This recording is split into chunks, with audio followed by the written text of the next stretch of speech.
Bueno, muy buenas tardes a todos. Hola, querido Edgar, ¿cómo estás? Ahí en Ciudad de México. Doctor, ¿cómo está? Pues bien, con estos días que han sido muy lluviosos, hemos tenido el Ah, mes de junio más lluvioso en más de 2 décadas, afortunadamente por el tema de la sequía, pero también ha traído, pues de todas formas, problemas en esta ciudad que es caótica regularmente por el tránsito, pues se vuelve un poco bueno, más. Y sí, andamos. sí, sí. Por suerte, Ciudad de México se está volviendo cada vez más famosa por su caos de tránsito, más que por el narco. Así que es una... Ah, con eso vamos de Con ganancia. eso vamos mejorando. Después nos contás cómo es la cuestión con el Mundial de Fútbol y los cambios y cuestiones políticas en la Ciudad de México. Por eso, porque tenés trabajo ahí en Santa Úrsula, que es alrededor del Estadio Azteca, que nos cuentes un poquito de eso, estaría bien.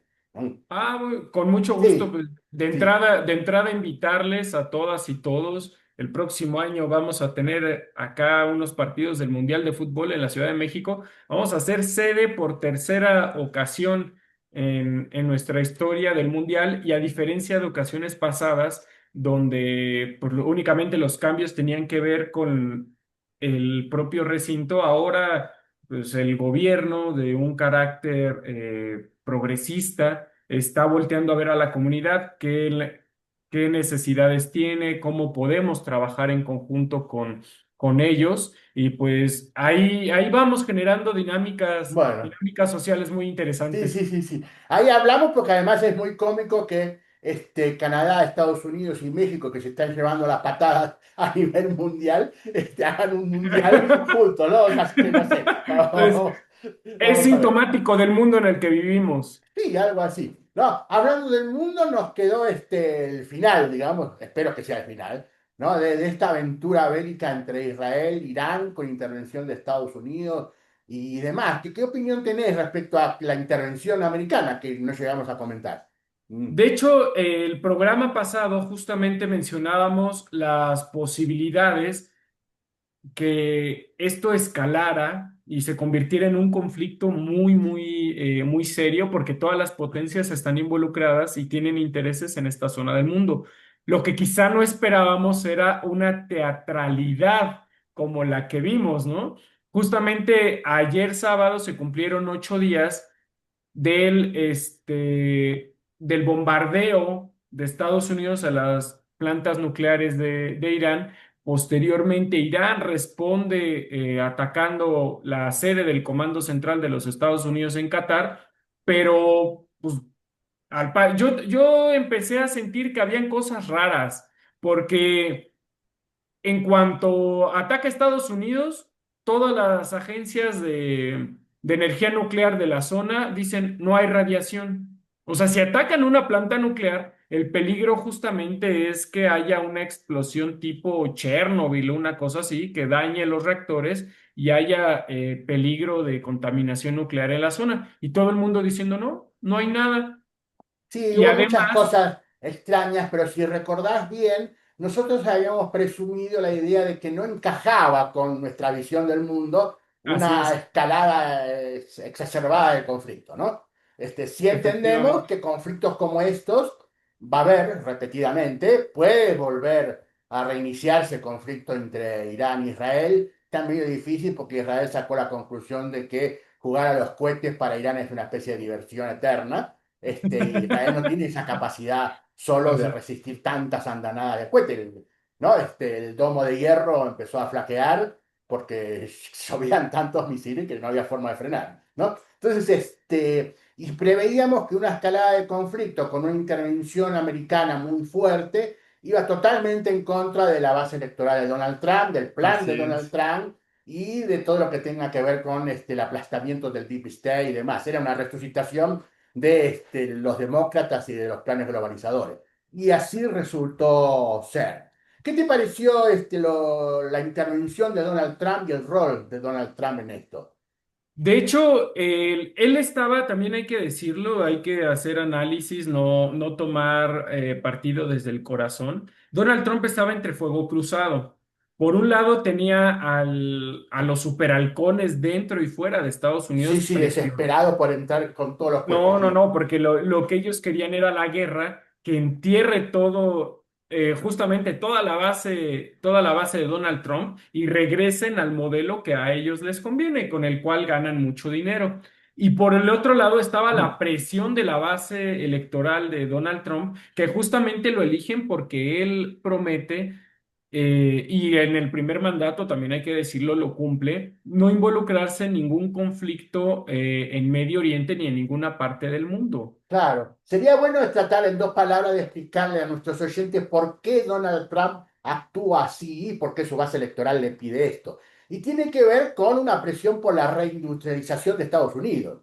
La base Exactamente. electoral de Donald Trump está relacionada con desocupados, desempleados, empleados precarios, zonas marginales, gente humilde, pobre, etcétera, etcétera, de lo que fue el glorioso Estados Unidos, digamos, ¿no? Por Ujú. lo menos esa es la bandera que se enarbola. No estamos hablando, por supuesto, de las élites de las empresas tecnológicas y todo lo demás, que no son la base electoral, sino el apoyo, ¿no? Así es. Financiero y los beneficiarios del plan. Pero esta reindustrialización, que está siendo bastante dificultosa, por eso también la expulsión de los migrantes, para reindustrializar el país con obreros americanos. Lo cual nosotros, vos desde México, yo desde Argentina o desde Ecuador, vemos que es una especie de cosa imposible, ¿no? Sí, sí, sí La es. mano de obra inmigrante es casi irreemplazable en cualquier país. Es como que en la Argentina digamos, bueno, todos los paraguayos se vuelven a Paraguay y los argentinos vamos a limpiar las casas. ¿No? Es imposible. Nunca sucede. Esa es que es la cuestión de por qué Donald Trump está tan pegado supuestamente a su base electoral. El proyecto es reindustrializar Estados Unidos.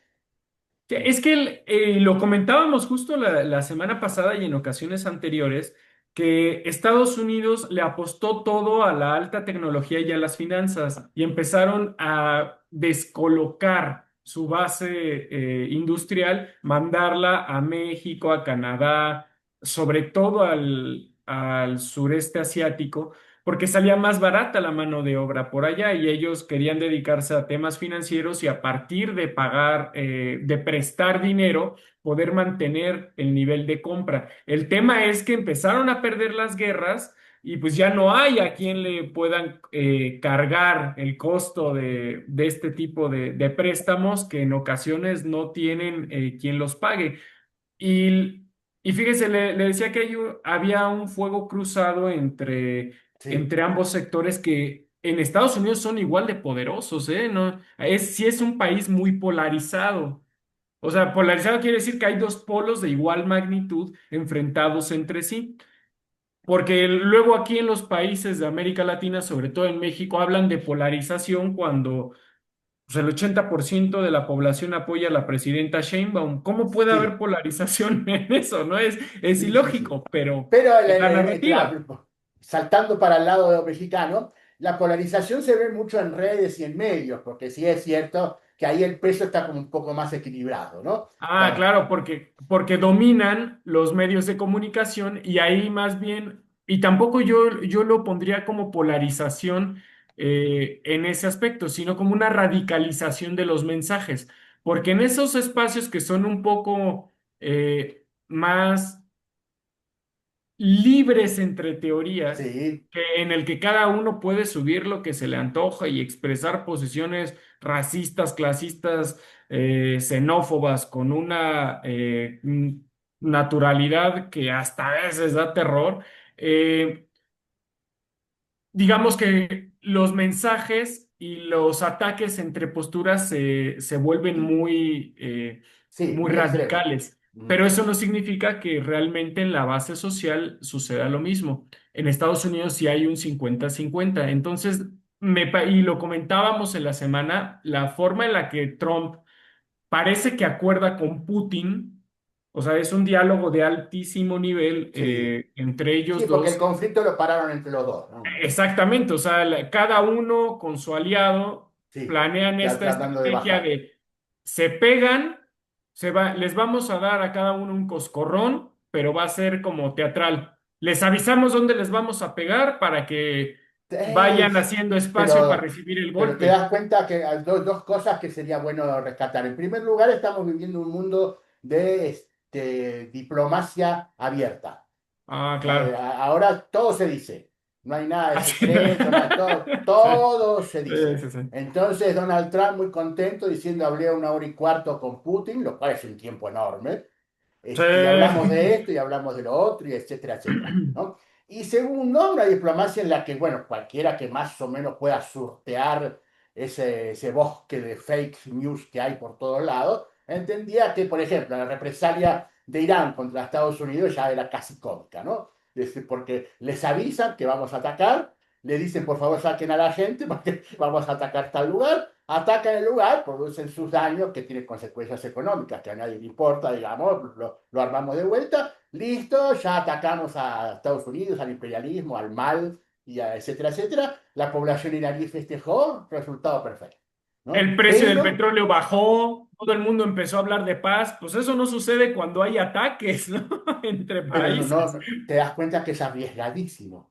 Claro, porque un error de cálculo, el más mínimo, te lleva al conflicto a otra instancia, pero me llamó mucho la atención que, por ejemplo, Irán había amenazado con atacar las bases o las centrales nucleares o los sitios nucleares de Israel, cerrar el estrecho de Hormuz, Oh, atacar todas las bases alrededor de Estados Unidos que están alrededor de Irán. Y nada de eso pasó, al contrario. Reciben el ataque, mandan a su ministro de Exteriores a Moscú a entrevistarse con Putin y de regreso, pues ya nada más deciden aventarle unos misiles a la sede vacía y desarmada del Comando Central de Estados Unidos. tal cual. O sea, muy teatral, muy Con aviso previo y hollywoodesco. demás. Pero nos estamos dando cuenta que los conflictos empiezan a tener un costado discursivo y mediático sumamente fuerte. Quizás más importante ese y queda Exacto. subordinado al mensaje, al discurso, a la imagen, a que se entienda el mensaje, la cuestión militar. Que básicamente es la definición más científica de guerra, ¿no? O de poder.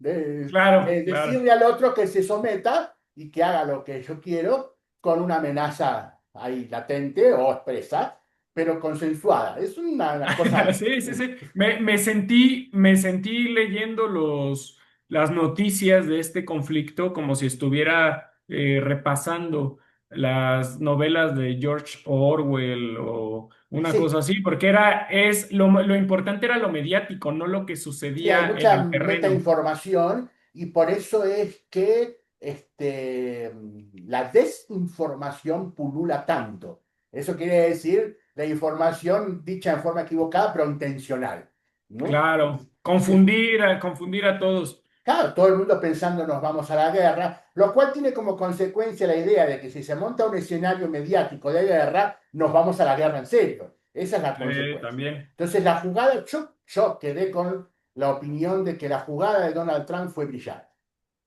Mucho. Y allá quien lo quiera calificar menospreciando por una incapacidad de entender qué es Trump y el trumpismo, creer que está loco, creer que es berrinchudo, que todo lo actúa, bueno, Lo cual berrinchudo es es cierto. caprichoso, ¿no?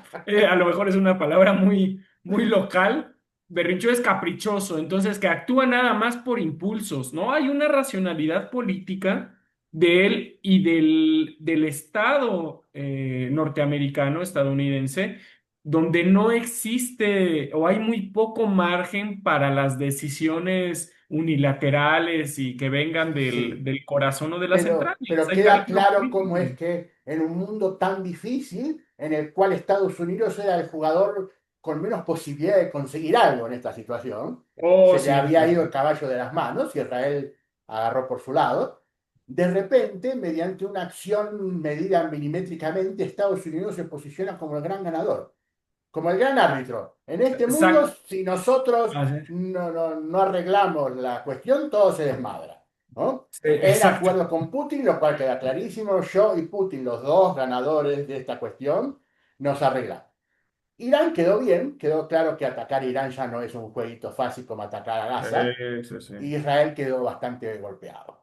No, pues es que ya esta aura de invencibilidad del ejército israelí ya bajó. Incluso mencionaba el doctor Jalife, me metí a revisarlo y tenía razón, Ajá. porque hay que poner en tela de juicio, él mismo lo dice, pongan en tela de juicio a todos. Decía que las acciones de los fabricantes del domo de hierro habían bajado por Ah, la, hubo por la fallas. incapacidad que tuvo para detener todos los misiles que venían de Irán, que no necesariamente todos eran misiles hipersónicos, o sea, No, misiles de algunos. generaciones anteriores. Lo sobrecargaron, falló y las acciones bajaron. Me metí a revisarlo y fue cierto, o sea, sí, sí bajaron, pero él hizo un comentario ahorita que me parece muy brillante, el tema de hablar del entendimiento entre élites y cómo a partir de ello, cómo en este juego de gigantes del que ya hemos hablado en este mismo espacio, realmente, aunque Estados Unidos era el actor que tendía a perderlo todo, pudo rescatar algo. En México decimos sacó agua de las piedras, porque estaba en una posición muy encajonado, logró salirse, darle la vuelta y presentarse, de nuevo recuperar el prestigio estadounidense, decir, aquí estamos, no nos hemos ido, seguimos siendo un Sí, super. porque incluso parece hasta milagroso, porque logró eso sin humillar y sin dejar a Israel en un escalón inferior, ¿no? Sino diciéndole, entramos, Claro. solucionamos el conflicto, todo se arregló, Israel arriba, etcétera, etcétera, y nos volvemos a casa, ¿no? Decían los propios funcionarios de Estados Unidos, como les encanta en la política estadounidense a través de los trascendidos, salvamos a Israel de su propia destrucción. Es Porque una frase obviamente ellos perfecta. no podían enfrentarse contra Irán, lo subestimaron y vieron que Irán sí recibió golpes. Hay muchas fallas en sus servicios de contrainteligencia, en el espionaje, pero son capaces de reinventarse y es un pueblo que tiene el martirio como una de sus valores, como de sus virtudes, incluso religiosas. Entonces, no es sencillo atacar y vencer a un país de esa clase, Mm. más un país que es además una civilización milenaria en sí misma, ¿no? Sí, sí, y nos queda por estudiar y relevar el papel de Rusia y de Putin en el conflicto, que yo Claro, entiendo que por ese lado falta mucha información respecto a qué rol jugó, sobre todo el rol en relación a Irán, su socio, de calmarlo, bajarlo, etcétera. Supongo que Irán y Estados Unidos y Rusia habrán hablado respecto al ataque a la base americana en Qatar. claro, Y yo creo que una de las conclusiones favorables para Rusia en este conflicto es que su posición frente a Ucrania y frente a Europa queda legitimada, por un lado, o sea, un poco más legitimada y fuerte, con una Europa que no tuvo ninguna intervención en esta cuestión, ninguna. que se habló mucho de la participación de los servicios de inteligencia británicos, franceses e israelíes en el ataque inicial, ¿no? de Irán Sí, contra, no, mejor dicho, de Israel contra Irán, que es una operación muy similar a la que se hizo cuando atacaron los bombarderos estratégicos rusos. Pero la posición rusa, a pesar de ello, o sea, nada más hay que ver un mapa, ¿no? Irán es frontera de Rusia en el mar Caspio. Obviamente, todo lo que sucede en Irán va a ser un tema de seguridad nacional de Rusia, como lo que sucede en Ucrania lo es también para Rusia, o lo que sucede en México y en Canadá es un tema de seguridad nacional para Estados Unidos, que por cierto, México no es un tema de política exterior estadounidense.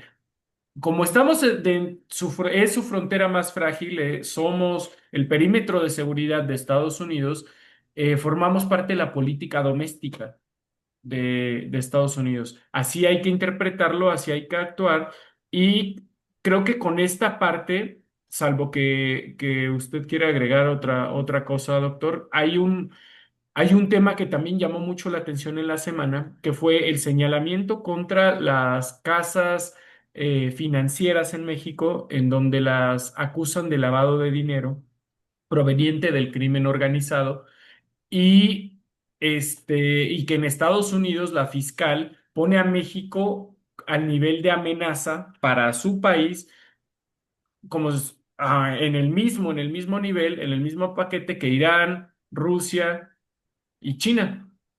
Oiga, sí, México es un aliado histórico de Estados Unidos, estamos en el TEMEC, históricamente han tenido incluso pues gobiernos de la calaña de Felipe Calderón, que es entreguista, corrupto, asesino, y aún así nos califican como amenaza. O sea, para que Pero vayamos viendo es la coherente visión de con... Estados Unidos que rebajan las tensiones en el Medio Oriente, es una gran noticia para el mundo, y a su vez para México no es una noticia tan alegre porque trasladan su atención otra vez a su perímetro de seguridad y otra vez México vuelve a ser uno de los espacios más conflictivos de Estados Unidos y donde van a tener el ojo y la atención. Sí, durante todo este sexenio considero yo que México va a ser el ojo de atención de Estados Unidos a nivel global. Es lógico que así sea, y desde el punto de vista americano, si uno fuera americano, así debe ser. ¿Mm? En la medida en que, como bien dijiste, México es un problema interior de Estados Unidos.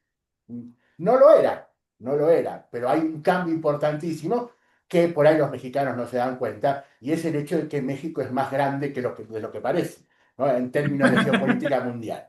Entonces se transforma para Estados Unidos en un problema global importantísimo. La economía americana está decidiendo desacoplarse de su vinculación o dependencia con México y le está costando horrores hacerlo, básicamente porque los americanos no quieren desacoplarse, ¿no? Los mexicanos no tendrían tanto problema, ¿no? Se vuelven a su La país, sufriríamos, pero pero a sí, te lo mediano pagan. plazo vamos a seguir con... Es como si regresáramos reeditado el programa de sustitución de importaciones de la Sí, década de los 40 50 donde la mayoría de los productos porque la se respuesta del hacían gobierno en de México. Claudia Sheinbaum antes de que asumiera Donald Trump fue muy veloz, muy eficaz. El Plan México fue un plan muy bien recibido por las empresas, las grandes empresas mexicanas, que se entusiasmaron con la idea de producir lo que antes se importaba, ¿no? O sea, lo que Claro. dependía de Estados Unidos, bueno, empecemos a producirlo nosotros. Y se entusiasmaron con la idea y empezó a andar relativamente hasta que ahora está en pleno enfrentamiento, un enfrentamiento de Estados Unidos a México que en México responden con calma, con paciencia, con cierta firmeza, con una diplomacia muy delicada, pero que hasta ahora está funcionando bien. Hay una cosa adicional de este conflicto entre Israel, Irán, Estados Unidos y demás, que es que España quedó descolocada Oh, bueno, en el escenario como ha mundial. sucedido desde hace muchísimo tiempo. Con saludo a nuestros amigos españoles, se les quiere, pero están completamente idos, viven en una realidad paralela, ¿no? Porque toda Europa, no hace falta ni siquiera hacer mucha mención, toda Europa está completamente en contra de Rusia, a favor de la guerra, poniendo en Ucrania hasta el último centavo para que esa guerra no termine nunca, y España empezó a desprenderse, lo cual ni me parece mal ni bien, sino que expresa un bloque que no tiene fuerza para sustentar absolutamente nada, ¿no? No, o sea, no tienen ni la capacidad de cohesionarse internamente, porque ahora que mencionaba a España, que de repente sus políticos empezaron a tomar algunas posturas muy extrañas, extrañas por la alineación que había tenido España durante fechas recientes, los bandazos que dan, ¿no? Tal cual, sí. Y por supuesto, está España, que no se ha alineado, pero también está Hungría y también Pero está Hungría ha mantenido su posición desde propia desde Serbia, siempre. aunque exactamente Hungría no dio bandazo, siempre ha estado firme en su posición de rechazo a un conflicto con Rusia, por interés nacional, pero Por también porque supuesto. tienen una visión distinta, porque ellos sí están viendo como este cambio en la alineación de Europa de ser un actor a ser un vasallo de Estados Unidos, ¿no? No, al punto de que el jefe de la OTAN le dice papi a Donald Trump. O sea, hasta el propio Donald Trump le habrá dado vergüenza, ¿no? No, no, no, no, es que, bueno, lloraron en una cumbre, ¿no? De Bueno, seguridad, o sea, Europa está completamente descolocada, España es el Alemania fiel jugando un reflejo rol, sí, sí, sí. Bueno, eso es esto, más, de este tipo de bandazos, para que vean también nuestros queridos amigos que siguen este programa, que realmente América Latina no está tan mal cuando lo vemos hacia afuera. No, estamos tan acostumbrados, creo que en casi todos los países de la región es un deporte nacional quejarse de los problemas sí, y locales, seguimos quejándonos. a veces de la miopía de nuestros o lo que creemos que es miopía de nuestros gobernantes, pero como región no estamos, realmente no estamos No, tan es una mal. ¿Sí? región que tiene en este conflicto, por ahí lo podemos hablar la semana que viene, en esta situación mundial. Hicimos mención, creo que la semana pasada, respecto Claro. a las oportunidades latinoamericanas. La geografía coloca a nuestra región fuera de los conflictos mundiales, ¿no? O Hasta sea, en los ataques, hasta en los misiles, en los mapitas estos que ponían del alcance de los misiles, la mayoría de América Latina quedaba excluida. exacto. Hasta en Entonces, eso. tenemos presidentes que sin ninguna necesidad quisieran estar adentro de Tel Aviv combatiendo, ¿no? Pero Ah, claro, como es el Milei, caso de por Milei en ejemplo. Argentina. Pero ni siquiera con eso Israel se toma en serio una supuesta participación argentina, ¿no? Argentina además ya en la guerra del Golfo, allá en los 90 mandó 3 fragatas que no llegaron ni siquiera a la puerta del Golfo Pérsico. Pero son cosas, locuras y sandeces que se hacen en nuestros países que ni gestos simbólicos son especie de payasada de la región, pero Así. independientemente de las voluntades y de los gustos y de los gobernantes que tengamos, nuestra región está fuera de esta situación. Brasil lo está aprovechando muy bien en su alianza con China y con los BRICS, y México está sufriendo la presión de Estados Unidos y está aprovechando esa presión para convertirse en un factor, digamos, ¿no? A favor propio, a favor del propio desarrollo, con una oposición cuyo negocio es no entender qué pasa, ¿no? Claro. Los opositores mexicanos, creo que si no, o sea, desde el punto de vista oficialista, desde el punto de vista de Morena y la coalición gobernante, si no existieran, tendrían que inventarlos, esta clase de oposición, porque realmente, y lo digo con mucho aprecio, tengo amigos que están en el bando opositor, no entienden de qué va, Claro, están lo que pasa es que quedan completamente... presos de su propio vocabulario, digamos, ¿no? En el Sí, sentido sí, de sí. que no pueden desdecirse. Uno podría decir, bueno, en virtud de la amenaza de Estados Unidos contra México, uno se vuelve más nacionalista, defiende el país, aunque no defienda al régimen de gobierno. No puede.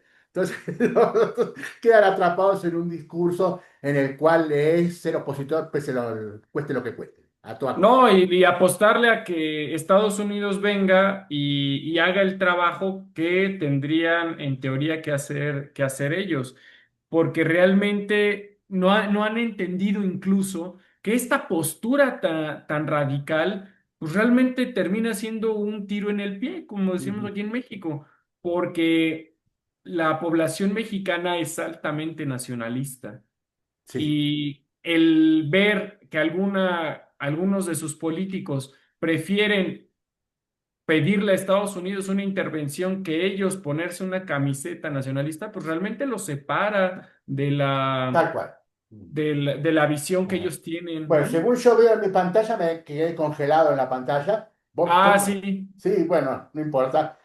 Los últimos minutos, contanos un poco de esto del mundial, de esta cosa cómica de hacer un mundial juntos y estar totalmente peleados. Pero a ver cuál es la experiencia ahí. Pues fíjese que tenemos desde hace algunos años, desde hace 15 años, una asociación civil que trabaja justamente en los Pedregales de Coyoacán, con base en Santa Úrsula Coapa, que es la colonia que está a un ladito del Estadio Azteca. Eh, de hecho, al Estadio Azteca se le conoce como el Coloso de Santa Úrsula justamente por la colonia. Entonces, pues hemos tenido ahí una situación de diálogo constante con el gobierno de la Ciudad de México porque están interesados en realizar algunos cambios, algunas mejoras en la colonia para que el mundial no solamente sea el espectáculo que se quede dentro del estadio, pero que vuelva a excluir otra vez, vuelva otra vez, porque es la tercera ocasión que México va a ¿Qué fue el recibir mundial del un mundial. 86?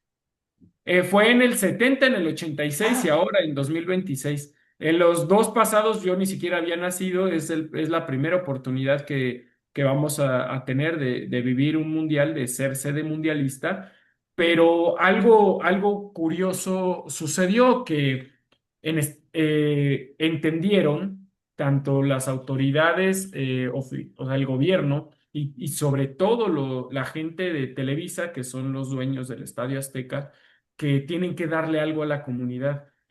Inicialmente plantearon un proyecto que le llamaron el proyecto, algo así que el proyecto Estadio Azteca, ya ni me acuerdo, pero estuvimos, era muy agresivo con la zona. Toda esta zona que rodea el estadio son pedregales, era tierra, suelo volcánico, entonces es muy complicado construir ahí, por ejemplo, perforar para hacer tuberías de agua, el drenaje. Toda la zona realmente sufre por acceso al agua potable, entre otras cosas. Entonces la gente, pues ahí se organizó, salimos a protestar contra este desarrollo inmobiliario que realmente iba a hacer todavía más compleja para la zona. eh, los problemas que ya se tienen con el estadio, pues la movilidad es un problema, los servicios de emergencia, el acceso al agua, todo esto se iba ya a generar de manera permanente, iba a ser un caos. Entonces, como la gente paró el proyecto ya en el Estadio Azteca, Televisa entendió que tiene que cambiar un poco, ¿no? La relación con la comunidad. Y pues ahí hemos estado en mesas de diálogo con las autoridades porque pues sí queremos que haya un trato distinto, tanto del estadio como del gobierno, que haya una mejor distribución de los servicios públicos en esta zona. ¿Por qué?